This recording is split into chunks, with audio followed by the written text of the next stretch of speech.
एक सांगू तुम्हाला, परपुरुषाच्या नजरा जर तुमच्या घरातल्या स्त्रीच्या उघड्या अंगावर जर पडत असतील तर जन्माला येणारे लेकर नालायक जन्माला येतील.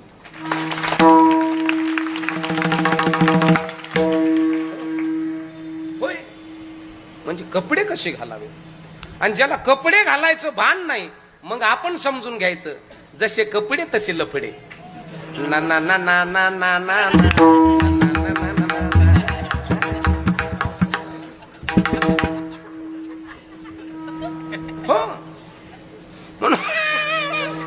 म्हणून जगत असताना उद्यापासून तुम्ही तुमचा विचार करा, तुम्हाला नीट कपडे घालायचे का टक ठैया ठैया.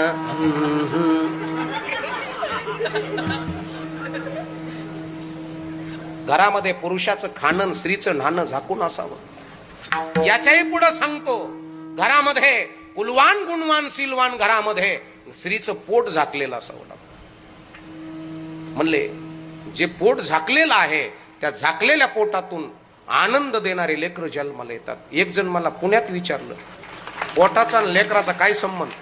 दादा भैया, पोटाचा आणि पोराचा संबंध काय असं मला विचारलं.